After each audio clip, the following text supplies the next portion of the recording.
कि आज तुम्हारे पास सब कुछ है, कल कुछ ना रहेगा। एक बात बता दो, एक मां से पैदा हुए दो बच्चे, एक के पास धन दौलत वैभव सब कुछ होता है, दूसरे के पास कुछ नहीं होता है। क्यों? बोलिए। एक पत्थर वो जो भगवान की मूर्ति बनता है, और एक पत्थर वो जो गटर में लगता है। क्यों भाई? विचार करिए, सोचिए, क्यों लगता है? एक को बहुत ज्ञान है, एक को ज्ञान नहीं है, एक का बहुत नाम है, दूसरे का नाम नहीं है। क्यों? ऐसा क्यों होता है? इंसान तो सब एक होते हैं ना। लोग कहते हैं हर इंसान एक हुआ करता है, कोई इंसान एक नहीं हुआ करता है। अरे शक्ल से तो सब एक हुआ करते हैं, लेकिन अकल से सभी अलग अलग हुआ। कौन कह सकता है कि इंसान एक है? अरे हर इंसान के कर्म अलग अलग हुआ करते हैं। कोई भला होता है, कोई बुरा हुआ करता है, कोई अच्छा होता है, कोई बुरा। एक सा कौन होता है? होते हैं कोई। एक मां के 4 बेटे भी। अरे हम लोग तो साधारण लोग हैं। क्या राम लक्ष्मण भरत शत्रुघ्न एक से थे?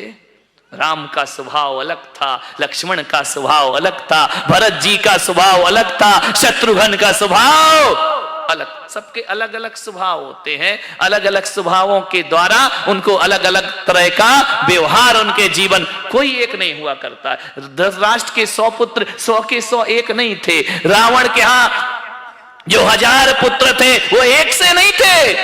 रावण 3 भाई, लक्ष्मण कुंभकर्ण भी भाई था, रावण भी भाई था, विभीषण भी भाई था। तीनों के नेचर अलग अलग थे। ध्यान रखना, माता पिता तो एक थे ना उनके। पिता का नेचर अलग था, माँ का नेचर अलग था, भाई का नेचर अलग था। ध्यान रखना, सबके अलग। आप इनको छोड़ो, तुम्हारे घर में 2-3 बहनें होंगी, भाई होंगे, सबके नेचर एक से हैं क्या?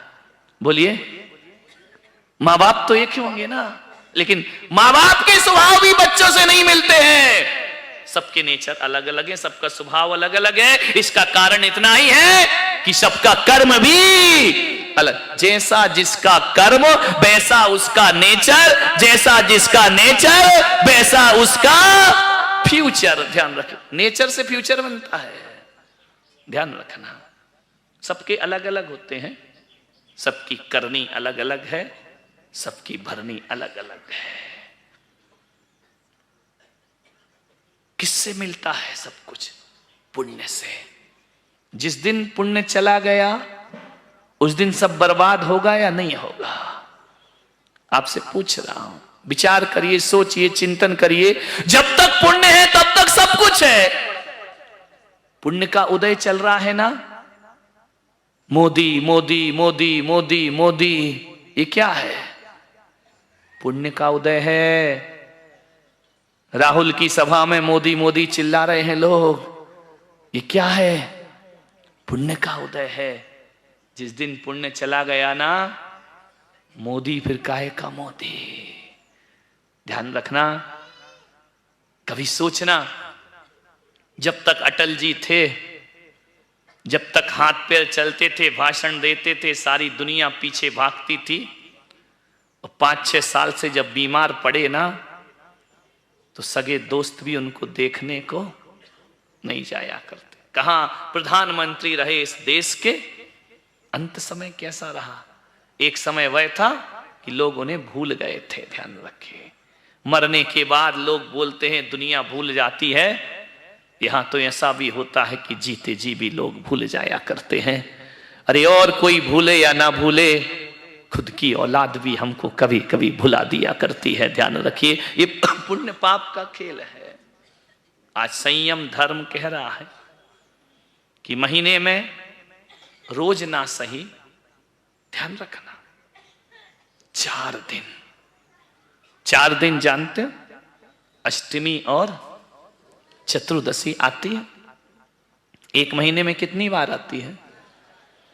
4 बार अष्टमी, 4 बार चौदस। नहीं, मैं इसलिए पूछ रहा हूं, तुम सो रहे हो या सुन रहे हो? है ना? 4 बार अष्टमी चतुर्दशी आती है। क्यों आती है मेरे भाई? इसलिए आती है, हमारे शास्त्रों में लिखा है कि कम से कम 4 दिन महीने में माल मलीदा मत खाना, रूखा सूखा खाना। कितने दिन की साधना? 4 दिन की जिंदगी मन के मनुष्य की, इससे ज्यादा जीवन नहीं है। 4 दिनों का जीवन है। 4 दिन रूखा सूखा खाना। अष्टमी चौदस कहती है रोज ना सही, 4 दिन सादे वस्त्र पहनना, रोज ना सही। 4 दिन घर छोड़ना।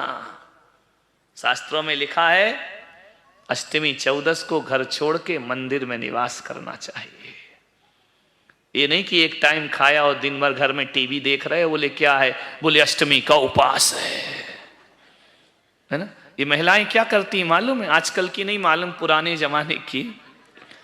जब इनकी अष्टमी चौदस आती उसी दिन सारे कपड़े धुलते हैं। बोले क्या करें, अब खाली बैठे, आज खाना तो है नहीं, कपड़े धो लो, झाड़ू कर लो, पोछा कर लो, बर्तन साफ कर लो, ये कर। अरे अष्टमी चौदस को ये सब छोड़ना चाहिए। तुम ये सब काम करते, अब क्या करें, खाना तो है नहीं, दूसरा काम कर लेते। नहीं, अष्टमी चौदस को कहा है समस्त समरम समारंभ आरंभ को छोड़ो, मंदिर में निवास करो। अष्टमी चौदस को महीने में 4 दिन। अष्टमी चौदस तो पुणे में कठिन है, तुम संडे को ही अष्टमी चौदस समझ लिया करो, क्योंकि यहां जो भी होगा वो रविवार को ही होगा और कभी कुछ नहीं होने वाला। महीने में 4 रविवार आते हैं, उन्हें अष्टमी चौदस समझ लीजिए। 4 रविवार महीने में आएंगे, अष्टमी चौदस के दिन आएंगे, पर्व के दिन आएंगे। शास्त्रों में कहा है इन पर्व के दिन में आदमी को ब्रह्मचर्य का पालन करना चाहिए। इन पर्व के दिनों में आदमी को डंलप के गद्दे पे सोने का त्याग करके चटाई पर सोने की साध। ये अष्टमी चौदस से ध्यान रखना। घर छोड़ के कहां जाना चाहिए? खंडाला बोलो। नहीं, वो क्या क्या है यहाँ? खंडाला और लुनावाला और क्या है? हाँ, ये सब तुम्हारे। मैं सोच रहा हूं कि तुम अपने योग्यताओं का वर्णन अपने मुंह से करो कि हम क्या करते हैं, अपने काम खुद बताओ। महाबलेश्वर जा रहे हैं, यहां घूम रहे, वहां घूम रहे। मेरे भाई जाओ, वहां भी जाओ, कोई आपत्ति नहीं है। लेकिन अष्टमी चौदस को हर श्रावक को एक तीर्थ की यात्रा जरूर करना चाहिए। और एक बात याद रखना, ये डंलप के गद्दों में जो 30-30 रात तुम गुजारते हो, किसी तीर्थ पे जाना तो डीलक्स रूम मत देखना। लेकिन तुम तो ऐसे हो कि डीलक्स रूम होना चाहिए। यहीं से बुक होता है ऑनलाइन। तीर्थों पे जाके भी सुविधा चाहिए तुमको। तीर्थों पे जाके भी अटैच लेट बात ध्यान रखना। विचार को, अपनी प्रवृत्तियां देखो। कभी किसी ने आज तक नहीं कहा मेरा भी तीर्थ बन रहा है जिन शरणम। जब यात्री आता है तो फोन करता है अटैच रूम है क्या। एक ने भी नहीं पूछा अटैच ध्यान कक्ष है क्या, अटैच सामायिक का कक्ष है क्या, अटैच जाप करने का कक्ष है क्या, मेरे रूम में जिनवाणी रखी होगी क्या, मेरे रूम में भगवान के जपने की माला। आप तीर्थ पे गए हो या शादियों में गए हो, बात समझ ही नहीं आती है। शादी विवाह में अटैच रूम और एसी रूम और वातानुकूलित रूम देखा करो। तीर्थों पर तो टूटी धर्मशाला में रात गुजार दिया करो। तुम्हारा जीवन धन ये सब चाहिए तो फिर तीर्थों पे किस लिए गए हो? विचार, अरे हम फलाने तीर्थ में गए, खाना तो बिल्कुल कचरा। धत तेरे की, खाना तेरे घर में भी था ना।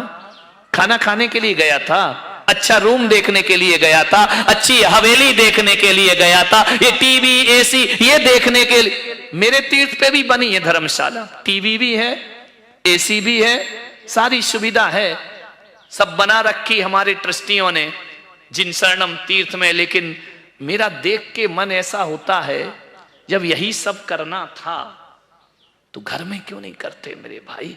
तीर्थ यात्रा किस काम की?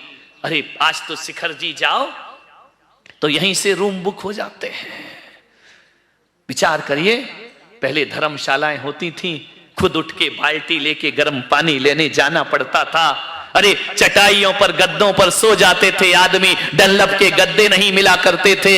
विचार करिए। और शिखर जी की जब वंदना करते थे, अब तो रोड बन गई, अब तो सीधी गाड़ी ऊपर चढ़ने लगी है।